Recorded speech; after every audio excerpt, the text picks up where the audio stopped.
Hi guys, आज हम आपको बताने जा रहे हैं पैसिव वॉइस। पैसिव वॉइस आज हम टेंस से लेंगे। पिछले क्लास में आपको मैंने बताया था पैसिव वॉइस, वो आपको मॉडल वर्ब से था। आज हम चर्चा करेंगे पैसिव वॉइस टेंस का, क्योंकि ये बहुत ही इम्पॉर्टेंट लेसन है। हर बोर्ड में आता है। 12th की बोर्ड की बात करें, 10 की बोर्ड की बात करें, ये 7 क्लास से पैसिव वॉइस इम्पॉर्टेंट हो जाता है इंग्लिश में। तो आज हम इसी की चर्चा करेंगे, ध्यान से देखेंगे और पूरे वीडियो तक बने रहेंगे। आप स्किप ना करेंगे ताकि कहीं से कोई पॉइंट छूट न जाए और आपको समझने में परेशानी ना हो। और आपको बताना चाहूँगा, वीडियो अगर अच्छा लगता है तो लाइक कीजिएगा, सब्सक्राइब कीजिएगा। तो फ्रेंड्स, शुरू करते हैं आज हम passive voice present indefinite tense का। इसमें सबसे पहले तो पहचानना होगा कि आपको दिया गया जो क्वेश्चन है वो किस टेंस का है। उसको पहचानने के लिए आपको सबसे पहले ऑक्सिलियरी वर्ब को देखना होता है। जो क्वेश्चन दिया गया है कि ऑक्सिलियरी वर्ब किस टेंस का है, तो ऑक्सिलियरी वर्ब के मुताबिक आप उसका पैसिव बना लेते हैं।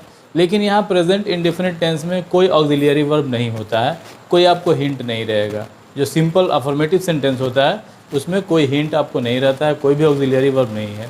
सीधे सब्जेक्ट के बाद में V1 या V5 का इस्तेमाल किया जाता है। तो इसमें बहुत से स्टूडेंट कंफ्यूज करते हैं, तो कंफ्यूज होने की ज़रूरत नहीं है। शॉर्टकट मैंने लिखा हुआ है कि अगर वर्ब का फर्स्ट फॉर्म या वर्ब का फिफ्थ फॉर्म, यानी कि वर्ब का पहला रूप या पाँचवा रूप दिया हुआ है क्वेश्चन में सब्जेक्ट के बाद, तो आपको जब पैसिव वॉइस बनाएंगे तो आपको कुछ नहीं करना है।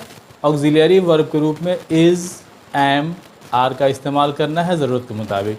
अगर सब्जेक्ट सिंगुलर है तो जो ऑब्जेक्ट आपका होगा वो अगर पैसिव वॉइस में आप बना रहे हैं तो ऑब्जेक्ट के मुताबिक आप डालेंगे। अगर ऑब्जेक्ट सिंगुलर है तो इज़ का प्रयोग करेंगे आप। ऑब्जेक्ट अगर प्लूरल है तो आर का प्रयोग करेंगे।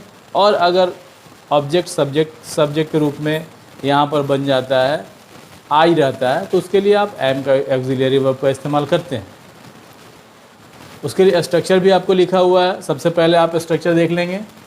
ऑब्जेक्ट लिखते हैं, उसके बाद इज़, एम, आर लिखते हैं ज़रूरत के मुताबिक। उसके बाद वर्ब का थर्ड फॉर्म। पिछले क्लास में आपको बताया गया था कि पैसिव वॉइस में वर्ब का थर्ड फॉर्म ही लगता है, चाहे क्वेश्चन में जो भी फॉर्म दिया हुआ हो। एक्टिव वॉइस में चाहे जिस फॉर्म में दिया हुआ हो वर्ब, मेन वर्ब।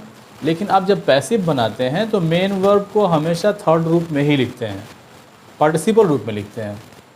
और उसके बाद बाय और सब्जेक्ट लिखते हैं। आपको बताना चाहूँगा कि ये पिछले क्लास में भी मैंने बताया था, V3 बाय और सब्जेक्ट ये पैसिव वॉइस में चेंज नहीं होता है।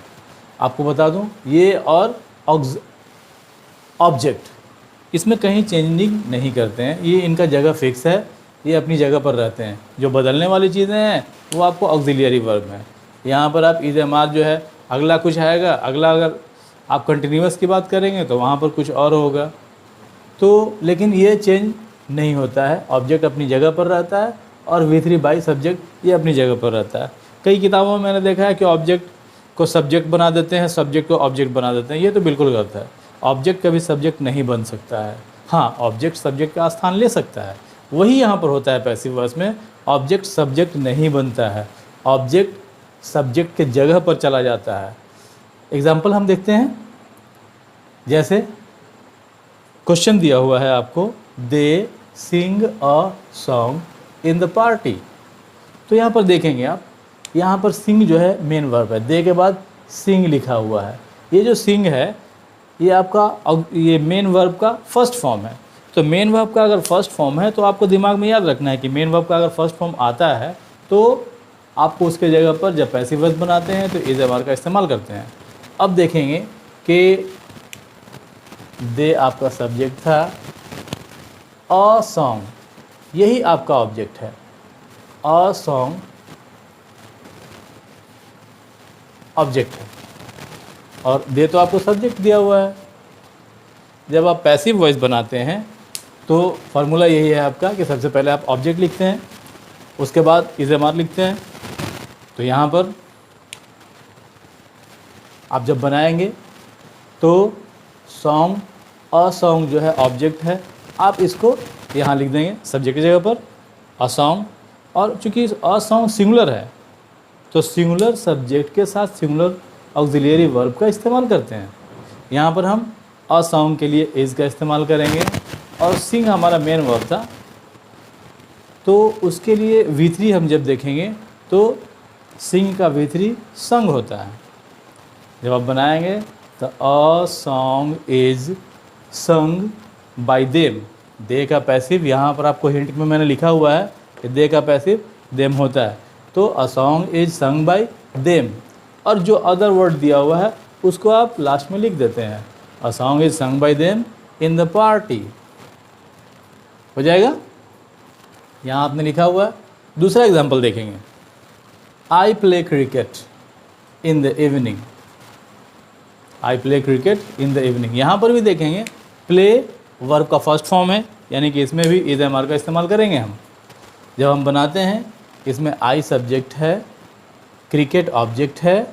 आप जब बनाएंगे तो क्रिकेट, और क्रिकेट यहाँ पर सिंगुलर है इसलिए इज़ का इस्तेमाल करेंगे, इसके साथ इज़ ऑक्सिलियरी वर्ब आप लगाएंगे। क्रिकेट इज़ प्लेड, प्ले का थर्ड फॉर्म प्लेड होता है, तो यहाँ पर थर्ड फॉर्म प्लेड लिखा गया है। Cricket is played by me, subject I था, आई का पैसिव जब बनाते हैं ऑब्जेक्टिव केस में जाते हैं तो मी बन जाता है। शुरू में ही मैंने हिंट में लिखा हुआ है आई का मी, तो इसको आप ध्यान देंगे। क्रिकेट इज़ प्लेड बाय मी, और अदर वर्ड में यहाँ दिया हुआ था इन the party, in the evening, तो आप उसको लिखेंगे इन द इवनिंग। कई बार स्टूडेंट कंफ्यूज हो जाते हैं क्योंकि उनके दिमाग में रहता है कि लास्ट वाला जो है उसको पहले लिख देना होता है, पहले वाला बाद में लिखते हैं, वो वैसा नहीं करना है। लास्ट में जो अदर वर्ड है वो लास्ट में आप लिखेंगे। अगला एग्जाम्पल देखेंगे, Rohan it's bananas with me. यहाँ पर इट्स ये एस लगा हुआ है, जो ये आपको हिंट करता है कि ये सिंगुलर वर्ब हो गया, एस ई एस लगा हुआ है, यानी कि वीप का V5 है, ये वर्ब का 5वां रूप है। Rohan it's bananas with me. जब आप इसका पैसिव बनाएंगे तो ऑब्जेक्ट पहले लिखते हैं, ऑब्जेक्ट आपका बनानाज था, बनानाज आपने लिखा। उसके बाद चूँकि यहाँ पर ये बनानाज प्लुरल था तो प्लुरल में आप आर का इस्तेमाल करेंगे। ऊपर में सिंगुलर जब सब्जेक्ट था, आपको यहाँ पर सिंगुलर ऑब्जेक्ट था, उसके मुताबिक आपने इज लगाया था, यहाँ भी इज लगाया था, लेकिन यहाँ पर बनानाज प्लुरल है। जब बनानाज प्लुरल है तो उसके साथ आर का इस्तेमाल करेंगे। और ईट 5वां रूप में था, जब आप उसका पैसिव बनाएंगे तो थर्ड रूप इसका लिखेंगे eaten, bananas are eaten by Rohan with me. उसी तरह से अगला एग्जाम्पल है, he beats me daily in the school. जब आप बनाएंगे तो यहाँ पर ऑब्जेक्ट है मी, ध्यान देंगे मी।